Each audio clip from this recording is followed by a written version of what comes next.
Hey everybody, it's Jason Blaha here, and it's time for my client Nick's vlogs. And Nick's story is a little bit different. And as those of you who follow this so far know, Nick is a master's lifter. He's over 40.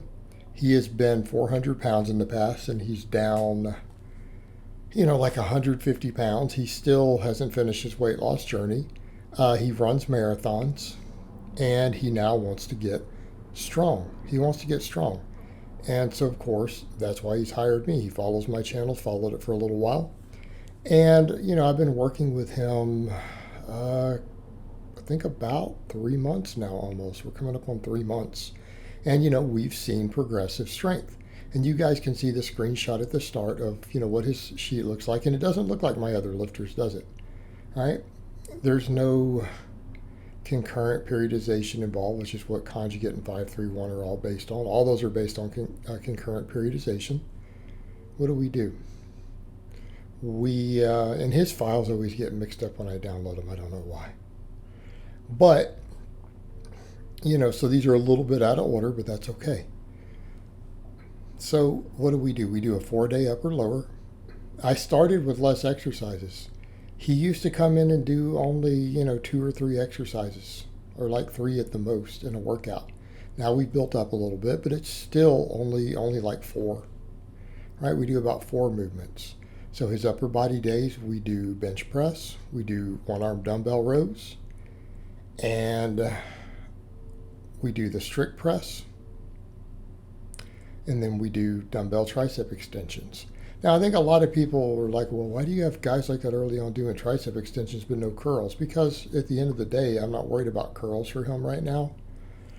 Triceps are going to be a lot more important for the big exercises we need to grow his chest and shoulders and everything. Triceps are more likely to be a limit, and if we're going to train any part of the arms, it needs to be triceps.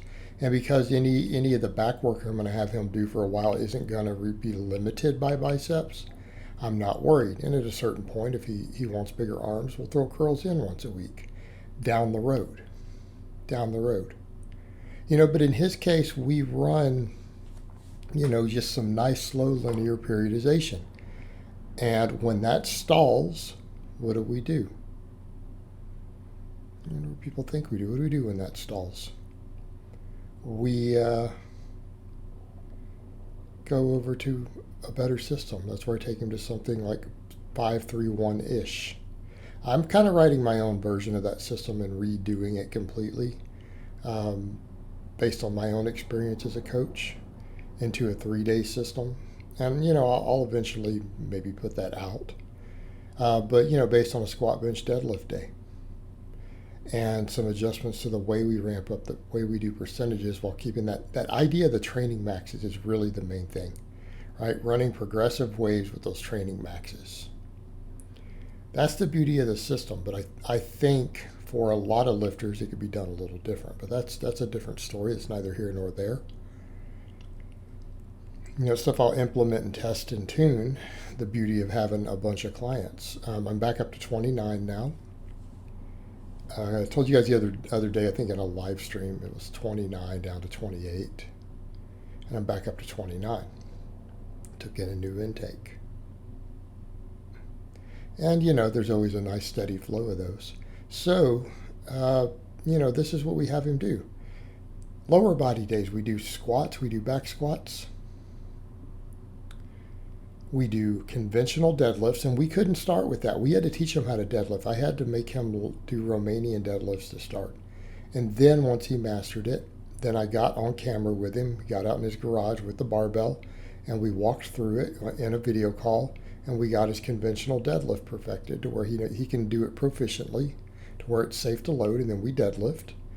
The deadlift is the odd man out, that and the reverse hypers, because almost everything else, it's, sets a 10. Right, it sets a 10. And the deadlift is the exception. So if you guys notice, the bench press, overhead press, and squats are all 3 sets of 10. And people will say, well, why are you doing that instead of 5s? Because he's not a 20-year-old kid. And I'd rather build some work capacity off 10s. You'll still gain muscle and strength just fine. right? Gain muscle and strength just fine. I put lots of novices on 10s these days. Deadlifts, we don't do that. And that way, when I do it that way, it prepares them. And as much as I like 5x5s and things for cookie cutter programs for novices, because they work really well, when I'm working with someone, I want to build their work capacity, because I know as soon as they stall on a novice LP, the moment they stall, what am I going to do? I'm going to take them over to some more advanced programming. Well, that means they're going to have to do heavy work and a bunch of volume afterwards. I don't want them to not be able to squat 10 reps or bench 10 reps, right? It's not what we want. So he does, 3x10 on squats, and then he does one set of 5 on the deadlifts with weights that I prescribe, and we do goblet squats, and he does reverse hypers. So we also get back over to that question, why the goblet squats? He's a taller guy, middle-aged guy. I want to keep that hip mobility there. I find goblet squats are one of the best tools for helping with things like knee tendonitis, and so he's a runner, right? He runs marathons. I know some people are like, well, that guy's running marathons. Yes, he is. He is running marathons successfully. That's what happens when you lose 150 pounds. When you're used to carrying around 400 pounds of body weight, a lot of stuff gets real easy when you lose 100 pounds, right? So he's not done with the weight loss journey, but he's made one hell of a run of it. I think he's done the hardest parts. It's smooth sailing from here, and you have to have respect for that. And I think that's one of the things that's great with Nick's vlogs. I think can be inspirational to a lot of people. He made this life change later in life and said, I really need to get fit. I've got to do something.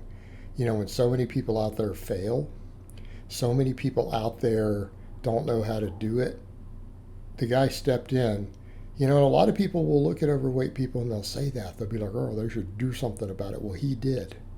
He lost 150 pounds. You got to think about how much deficit that is. 35 calories of deficit per pound that he lost times 150 pounds. That's been a lot of work.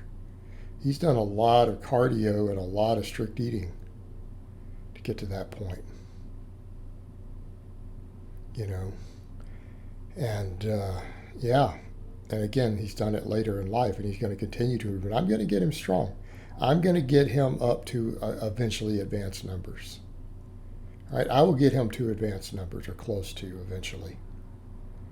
But we're going to take our time and do it slow.